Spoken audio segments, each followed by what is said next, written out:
But you were 13. What were you seeing? I went there to see the lifestyle, right? And I saw it, and it was. But I don't know if I could indulge and understand what I was even looking at. Sean Diddy Combs isn't just a titan in the music industry. He's also seen as a mentor. The Grammy-winning rapper has taken several artists under his wing at a very young age, who later rocketed to stardom.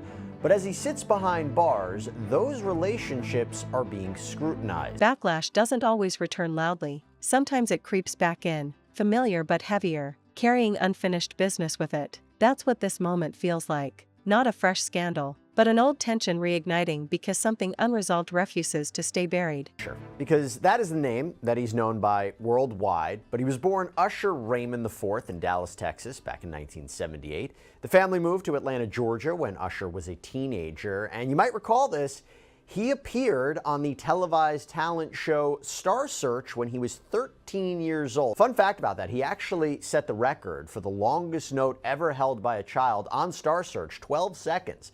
So what happened? That got the attention of famed producer L.A. Reid. But according to his coaches, reportedly during puberty, when Usher's voice started to change, he kind of had trouble controlling his vocals. Now, L.A. Reid reportedly considered dropping Usher from his label, but when Usher begged him to stay on, Reid sent him to live with Sean Combs in New York for a year to train.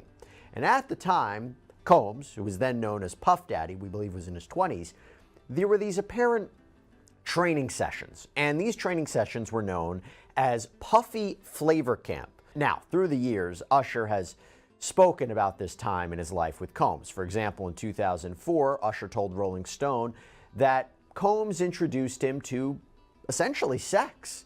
He said, quote, "Sex is so hot in the industry, man. There was always girls around. You'd open a door and see somebody doing it or several people in a room having an orgy. You never knew what was going to happen." On the Howard Stern Show in 2016, Usher talked about his time with Combs too, saying there was definitely a lot of wild partying, but he doesn't think he was really able to understand what all was going on. And when Howard Stern asked him, would you send your own kids to something like Puffy Flavor Camp, this is what he had to say. What a life. Yeah, it's pretty crazy. 14 years old. You're a dad now. Would you ever send your kid to Puffy Camp? Hell no. See? Usher also spoke with People magazine back in February, saying some of the most valuable lessons I could ever learn as an entrepreneur were picked up when I spent that time in New York with him. This unwavering desire to create and make certain that your creative ideas are executed. I saw him in real time working it out, him building something from nothing, him understanding how culture and collaboration could build careers. Being able to see that, that's what I got. Now remember, Usher was 13 to 14 years old at the time. Combs reportedly had legal guardianship over Usher during that period. Can't confirm that for sure. And since his time with Combs, Usher has worked with several other producers and record labels, and he's become one of the top-selling R&B artists of all time. His awards and nominations are almost too many to count. He's won 8 Grammy Awards, 18 Billboard Music Awards. He's been inducted into the Georgia Music Hall of Fame, star on the Hollywood Walk of Fame. Rolling Stone magazine recently named the album Confessions Part 2 as the #1 greatest R&B song of the 21st century. The magazine also ranked the song's music video among its 30 sexiest music videos of all time, and VH1 wrote that he was the best dancer in pop since Michael Jackson. And of course, Usher recently performed last year at the Super Bowl halftime show. So he's not just any musical artist. He is a superstar who, you gotta say, his success has been at least partially attributed to his time spent with Sean Combs. The two have been photographed together at different events throughout the years. You can see that connection. But having said that, Usher has been quite silent on his former mentor's very public arrest and indictment. Combs was arrested on September 16th after a Southern District of New York grand jury indicted him on charges of racketeering conspiracy, sex trafficking, transportation to engage in prostitution. The indictment reads, the defendant abused, threatened, and coerced women and others around him to fulfill his sexual desires, protect his reputation, and conceal. The reaction wasn't sudden. It was layered. People had already been uneasy, already suspicious, already questioning things they once accepted without hesitation. All this did was reopen the wound and remind everyone it never really healed. When dark behind-the-scenes truths are allegedly shared by someone who once stood close, the backlash doesn't come from shock alone. It comes from recognition, from the feeling that pieces are finally lining up in ways people didn't want to admit before. That's why this feels renewed, not new. The public image had survived controversy before because it relied on familiarity. People thought they knew the story. They thought they understood the dynamics. They assumed whatever happened behind closed doors was either exaggerated or justified by success. That assumption is cracking.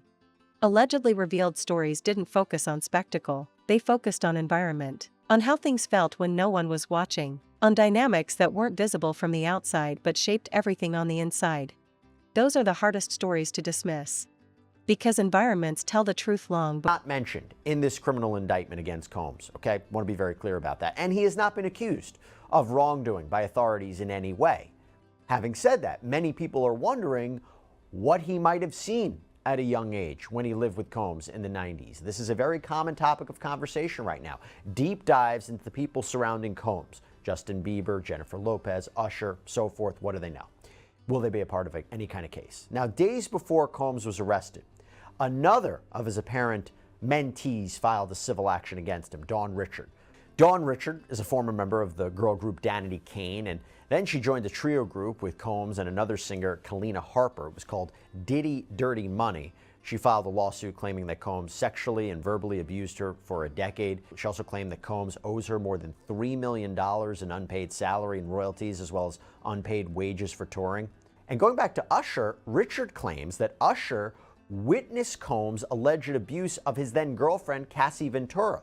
Ventura had filed her own bombshell lawsuit last fall, seemingly kickstarting Combs' significant legal troubles. In the complaint, Richard's attorneys write, in the weeks and months leading up to the Bad Boy Interscope deal, Mr. Combs had frequent meetings with producer and then CEO of Interscope Records, Jimmy Iovine. On one such occasion, Combs hosted a dinner at a West Hollywood, California restaurant, which Miss Richard and Miss Harper were requested to attend. Among the guests at the dinner were celebrities like Neo and Usher, as well as Mr. Iovine. At the dinner, Mr. Combs and Miss Ventura had an argument. In front of the dinner guests, Mr. Combs hissed at Miss Ventura in a screaming whisper and forcefully punched her in the stomach, causing her to double over in visible pain, crying.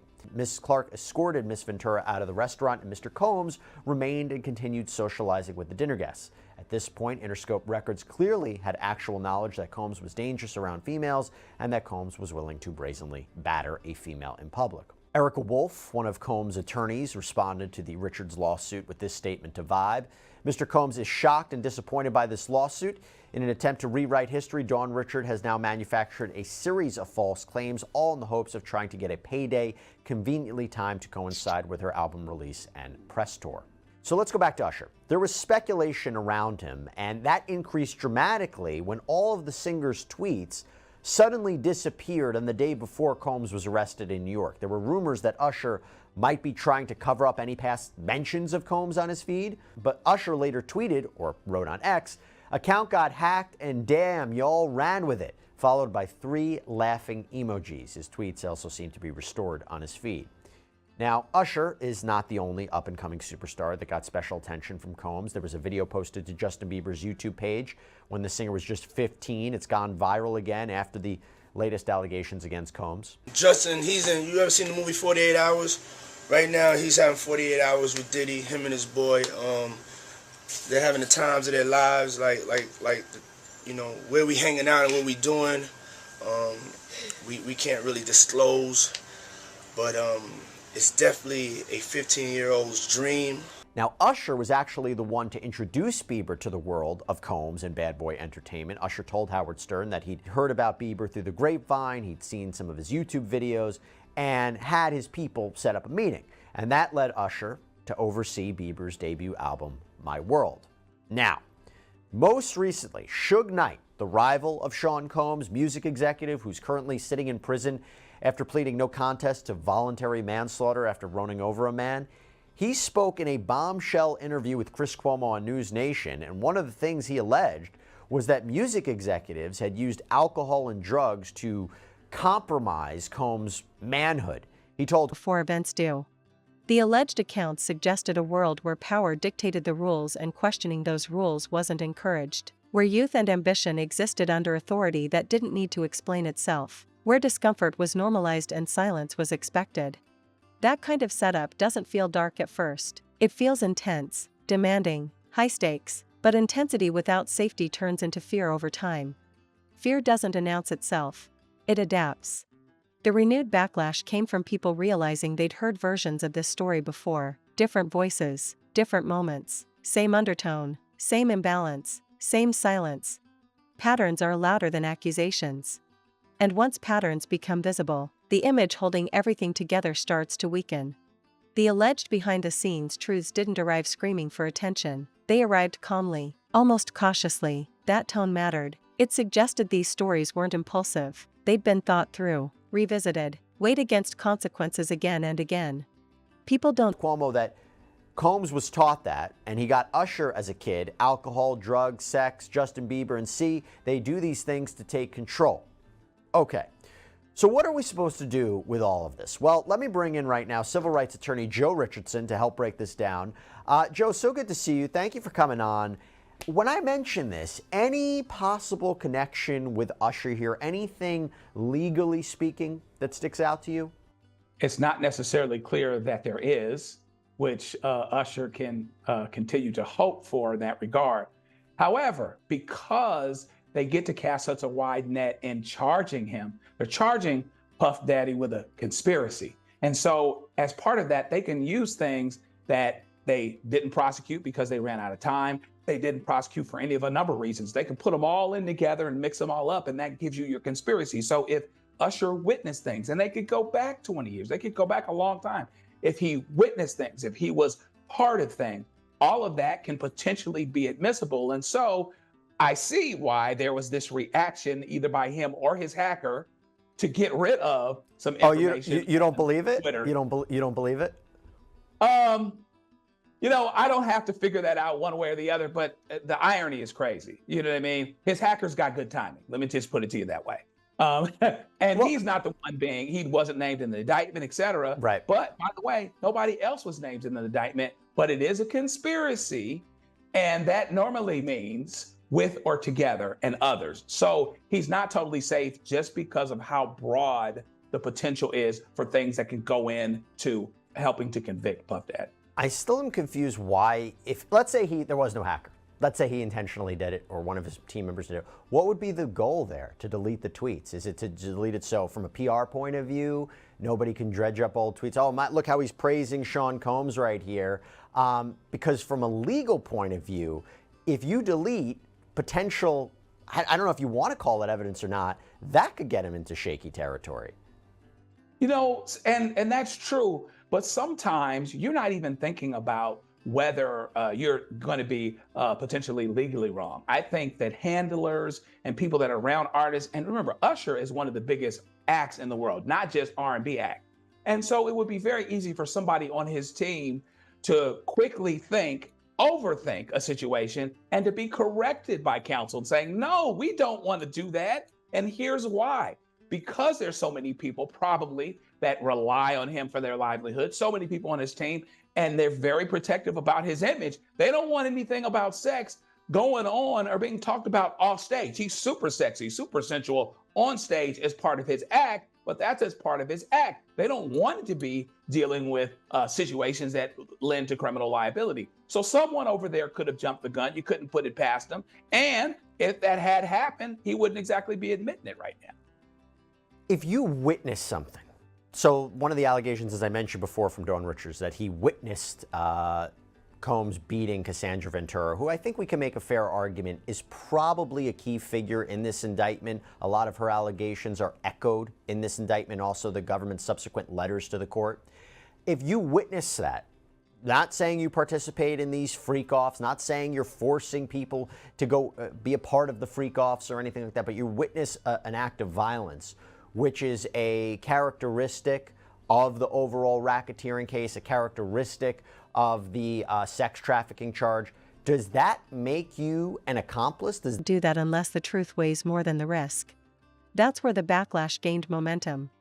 Fans and observers didn't immediately jump to outrage. They paused, they reread, they listened more carefully than usual. That pause signaled something important. Confidence was slipping. The public persona had always been framed as absolute control, vision, leadership, someone who always knew what they were doing. Alleged behind-the-scenes accounts challenged that framing. They suggested control without care, authority without accountability, guidance without protection. Those contradictions are hard to reconcile.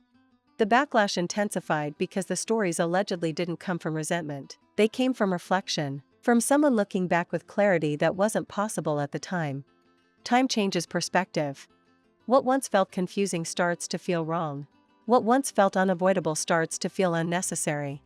That realization can be destabilizing.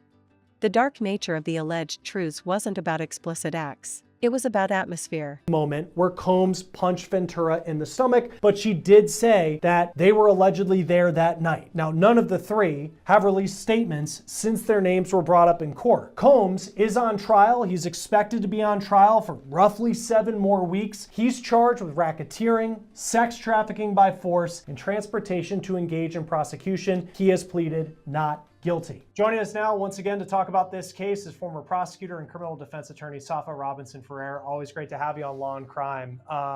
Usher's name, he comes up yesterday, and that was kind of a moment where people clearly recognize who Don Richard was talking about. What should we take away from that anecdote and the fact that Usher's name was brought up? The fact that Usher's name was brought up, I think one of two things about it. On one hand, it's irrelevant. It doesn't go to prove or disprove whether Mr. Combs is guilty of the charges as alleged in the indictment. On the other hand, I do think that it provides background information that there were other individuals that could have possibly observed these alleged assaults or attacks on Ms. Ventura. Not only that, but if the government intends on establishing a timeline or a pattern of events with respect to Mr. Combs, his enterprise, and their dealings with individuals from the public or in the industry, it's good to note that the allegation, or at least the testimony came in, that Usher was involved with Mr. Combs early on in his career when he was approximately, I believe, 14 years of age, that he had gone to some sort of academy through Mr. Combs' enterprise or business. And the government can certainly use that to show a long pattern of behavior, dealings that he may have had with other individuals in the industry, and also to establish that Mr. Combs and Ms. Ventura had this long-standing relationship, that not only, there were a select few that got to observe, but that publicly some of these allegations or allegations of violence happened, and that other people observed those things.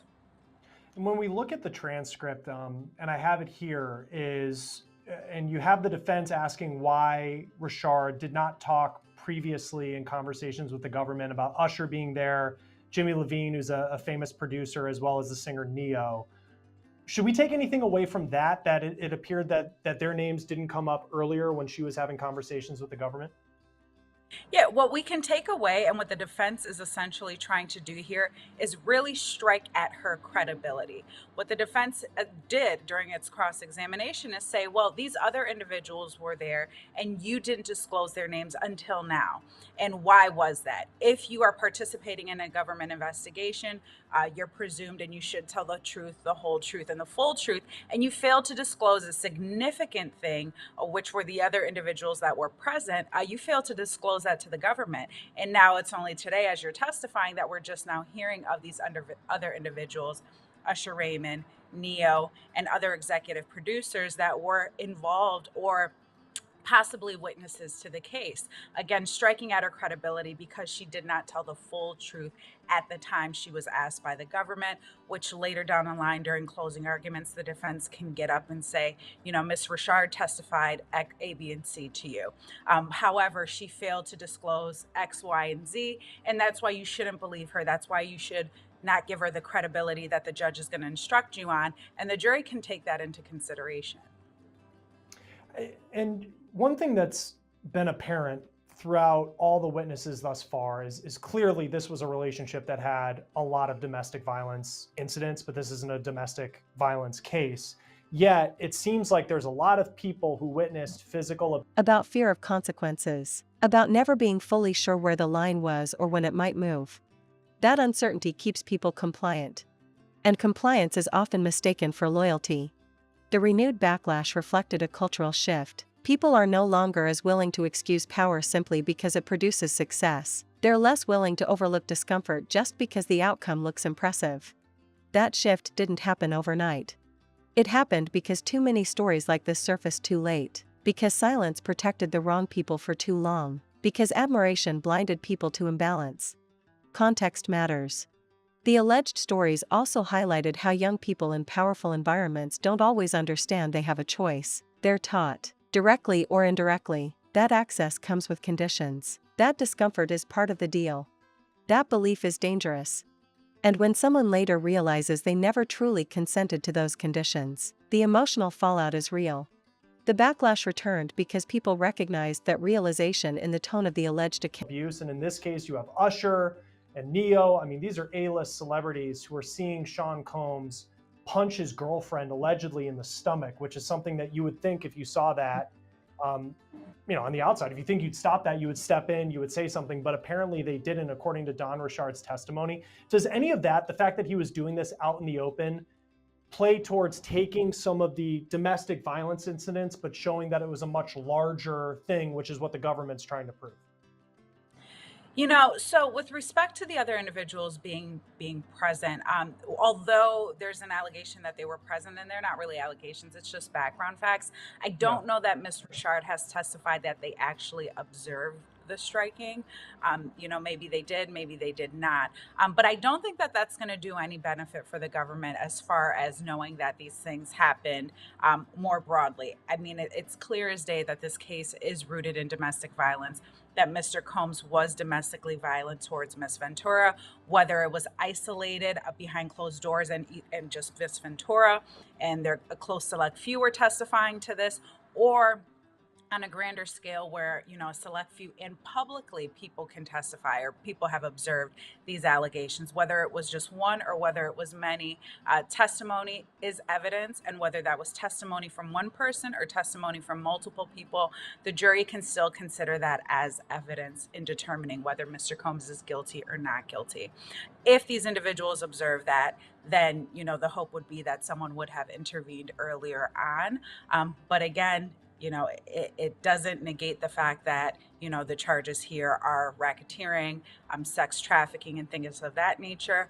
One of the things the government is alleging is the use of force. So I think that's why we continue to hear this domestically violent line of questioning. And I think the government is hoping that the jurors will view this as satisfactory to the element requiring requiring force, physical force of violence.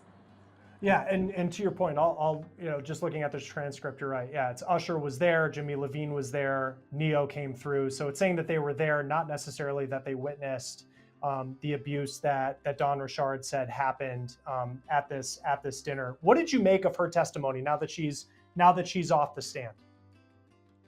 It was pretty interesting testimony. I don't know that she was a necessary witness, although the government deemed her to be necessary.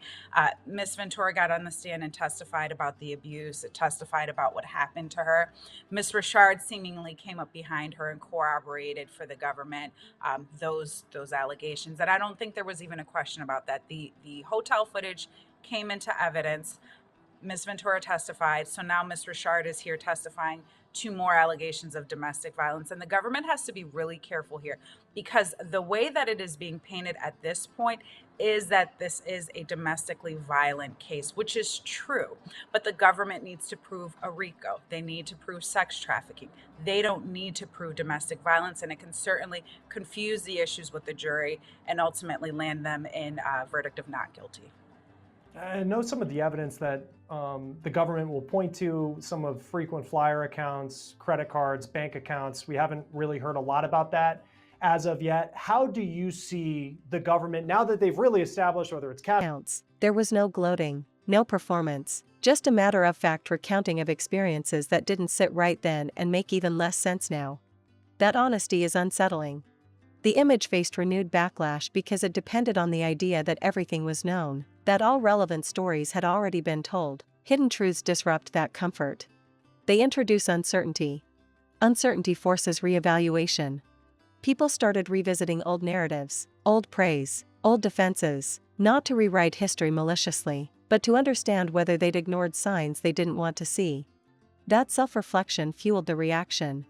The alleged behind-the-scenes truths also pointed to how systems protect themselves, how silence is rewarded, how speaking up feels like betrayal instead of self-preservation. Those systems don't disappear just because someone succeeds. If anything, Success reinforces them. That's what made the backlash feel heavier this time. It wasn't about one person's behavior. It was about what that behavior represented within a larger structure. Structures don't. Cassie's testimony, some things that Don Richard has said about the domestic abuse, the violence that was in this relationship. Where do they go from here if they are going to paint this picture of a RICO, which is essentially what they need to do in this trial if they want to get a conviction? Yeah, so what the government's going to continue to do is put on their witnesses. I think that they got a witness on the stand that worked for Mr. Combs at a certain point in time.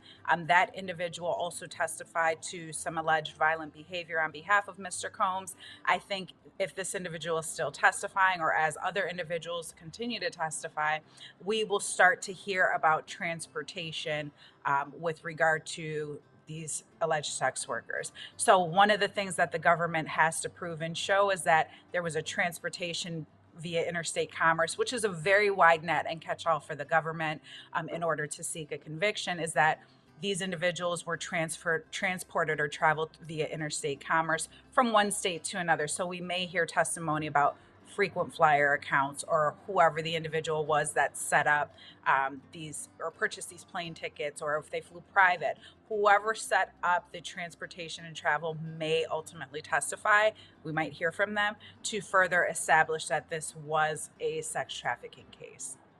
And on the interstate commerce charge, if they were to buy an escort from Miami and fly them to New York, would that be considered interstate commerce? That would be. So the train, or excuse me, not the train, the plane traveling from Miami to New York is an indication that this was via interstate commerce, because it's going from one state to another. Even if they traveled via train or via car, going across state lines would satisfy that factor. We've seen Cassie's off the stand, but whether it's Don Richard's testimony, David James, who's the former personal assistant, he's talked about Cassie as well. What do you make at this point, seeing how the testimony's going, that the government decided to have Cassie early on in this trial as opposed to building up to her testimony at the end? You know, I'm always in favor, as a former prosecutor, I'm always in favor of putting my victim on last if I can, because her words will echo to the jury indefinitely. You know, yes, she could have testified early and people will tend to remember what they've heard early on and later in the game. But I think here it's really impactful to build up the puzzle, these other individuals who were involved, and ultimately get us to Ms. Ventura, who, you know, will testify as to what specifically happened. And the jury is going to be more likely to remember her testimony, especially compelling testimony, if she is the last and key witness. And there would have been a buildup that the government would have made to her testimony. Now, it doesn't mean that they can't come back guilty, because she did testify early on, and now these individuals that are testifying are further establishing what happened. That's just a personal preference and what the government ultimately deemed as the best way to, you know, put their witnesses on. And also, Ms. Ventura is pregnant, heavily pregnant. They didn't want to run the risk of her going into labor later on during the trial and not being able to be present to testify. So I think that they did have to get her out of the way early. My preference just would have been to put her on later if I was the prosecutor on the case. We've seen a couple cross-examinations from Sean Combs' defense team. How would you say they're doing thus far? I think they're doing a great job. I think that the defense is Don't fall easily, but they do weaken when light gets in. The backlash didn't explode into chaos. It simmered. People talked quietly, carefully. Opinions softened into questions. Defenses became conditional. That change is significant. Because unconditional defense is a sign of certainty, conditional defense is a sign of doubt.